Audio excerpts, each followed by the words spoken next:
As we open up our Bibles to the New Testament, the first gospel that we come to is the gospel according to Matthew. And let me just start by saying that this gospel is a fitting bridge as we turn the page from the Old Testament and the Old Covenant to the New Testament. Matthew, in many ways, tells us that Jesus comes to fulfill what took place in the Old Testament. Over and over again, he's going to use that word. And he's going to tell us that Jesus comes not only to fulfill the law, but also to fulfill the promises of God. That Jesus comes and he fulfills the promises to David, that there would come a king who would sit on an eternal throne. And Jesus comes and he's that king. Jesus comes and he fulfills the promises to Abraham. Matthew tells us that as Jesus comes, he is going to bless the nations. In fact, he calls us to make disciples of all nations. Throughout Matthew's gospel, he's building a bridge, showing us the continuation of what Jesus has come to do and how it connects to what God has been doing throughout all of history. So as we open the pages to Matthew's gospel, I would encourage you, I have supplied for you handouts that are available. And if you need those, if you're not able to access those, please reach out to me and email me, but we'll be walking through those handouts. And as we do, we want to walk through and notice some of the unique attributes of each of these gospels. I want to point out, first of all, in Matthew's gospel, something that's unique about the way that Matthew opens his gospel and the way that he closes it. This, when it comes to the technical word, is called an inclusio. An inclusio is like a bookend. It's a bracket. And in Matthew's gospel, he starts by picturing Jesus as the son of David, the one who has authority. But he's also the son, as I've already mentioned, of Abraham. He's going to be the one who blesses all nations. Then if you go to the end of Matthew's gospel, and you can study these sections for yourself, but you're familiar with this text. If you go to the end of Matthew's gospel, the Great Commission, we discover about Jesus that all authority in heaven and on earth has been given to him. But then what are we called to do? To go and make disciples of all nations.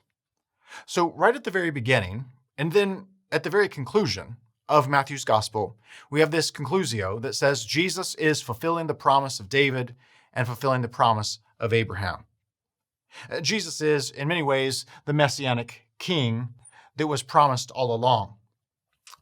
F.F. Bruce says this about Matthew's gospel, that Matthew's gospel is about the king and the kingdom. If you notice the phrase, son of David, it's used 9 times in Matthew's gospel. 8 of those uses are unique to this gospel. So as you look at this language, you'll discover that Matthew is putting an accent point on this very fact. The other thing that's unique to Matthew's gospel that we want to point out here is this language of fulfillment. We find that 15 times in Matthew's gospel, he uses the word fulfilled, or the phrase, it was fulfilled. And over again, Matthew is quoting from the Old Testament, showing us how Jesus is that continuation of that promise that finds its fullness in Jesus. So even when it comes to Old Testament references, we have 65 references from the Old Testament, and 21 of those are from the book of Isaiah alone. When it comes to Matthew's gospel, a few other things that we want to point out. We find that there's quite a bit of conflict when it comes to those who are the Jewish leaders in this gospel. And that conflict reminds us at times of some of the conflict we saw in the Old Testament. Remember the shepherd and sheep in Ezekiel 34?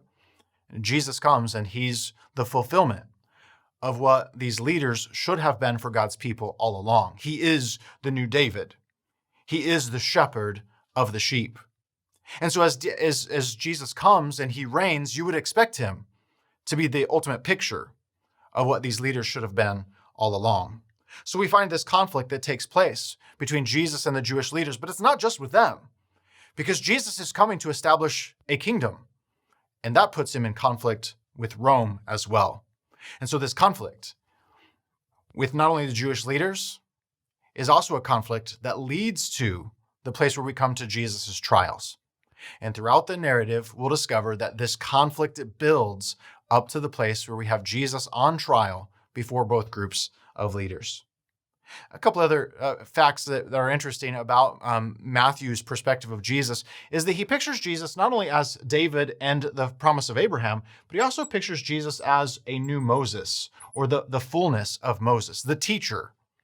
And so in Matthew's gospel, Jesus comes and we find infancy miracles. We find a massacre of babies. We find him coming out of Egypt. We see wilderness preparation. We see him teaching from a mountain, and we see people grumbling. Over and over again, we hear echoes of the story of Moses. Scholars have noticed that Matthew's gospel is actually divided up into 5 different narratives and 5 different teaching blocks. And these 5 different blocks reminds us of Moses' teaching in the Pentateuch. Matthew seems to be doing this intentionally. That 5 different times Jesus is teaching, and then he's traveling and interacting with people. But there's this subtle echo there that Jesus is the new teacher, that Jesus is the one we should listen to. In fact, he even comes and he says things like this: I have not come to abolish the law, but I've come to fulfill the law. And he talks about the law and righteousness. Each of these blocks ends with a phrase, and the phrase is the same. Every time the phrase goes like this: when Jesus had finished saying these things.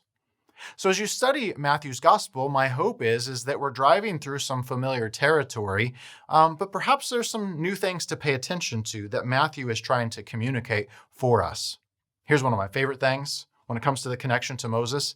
Matthew loves mountains. Matthew loves mountains. Over and over again, Matthew highlights when Jesus is teaching from a mountain or when he's praying on a mountain. In fact, I've listed 12 of them for you in their handout. Matthew chapter 4, the temptation. In Matthew's gospel, Jesus' temptations end where? On a mountain. Now we'll see that Luke has a different order because he has a different accent point. It doesn't mean that those 3 temptations didn't happen, but there's an accent by which one they end with when it comes to the temptation. So Matthew chapter 4, a mountain. Matthew has the Sermon on the Mount, Matthew chapter 5 through 7. Jesus prays on a mountain in Matthew chapter 14. He heals on a mountain in Matthew 15. He's transfigured on a mountain in Matthew 17. He talks about removing mountains and seeking the lost in the mountains. We find Jesus on a mountain called the Mount of Olives. He warns us to flee to the mountains. There's betrayal that happens on a mountain. But finally, we come to the very end. Remember what I said about the inclusio? It's also on a mountain. When Jesus gives us the Great Commission. For Matthew, over and over again, he takes us to the mountains. Now, being a kid from Colorado, I love that fact about Matthew. But mountains have an echo of Moses, that God is revealing himself, that he's giving us his law, his teaching. And when we listen to Jesus and when we build our life upon Jesus, we become his covenant, his new covenant people. So Jesus is the new teacher. Matthew would also say Jesus is the embodiment of Old Testament wisdom. In fact, he uses that word wisdom over and over again. We know that Greek word perhaps through the word Sophia.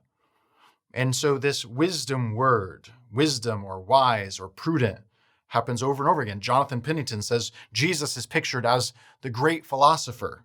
He teaches us how to live.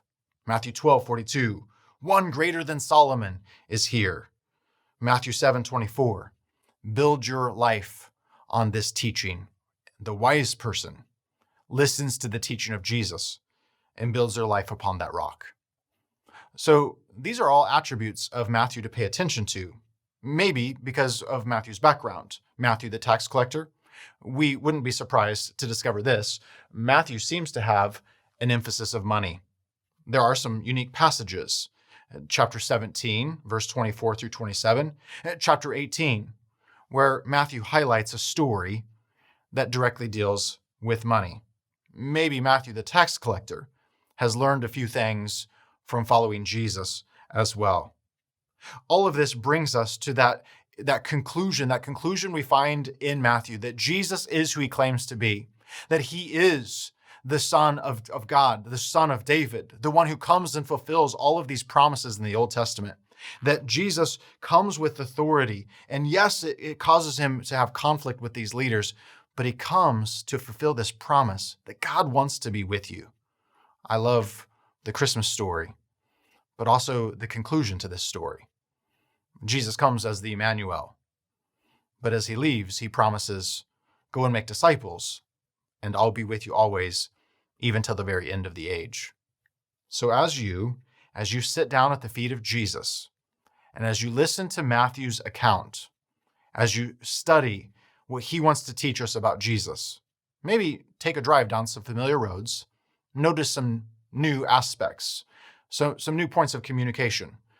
But don't just learn more about the Gospel of Matthew, because Matthew would want to point us to Jesus and say, have you seen Jesus? Have you followed him? Have you given him your allegiance? And have you built your life upon this rock?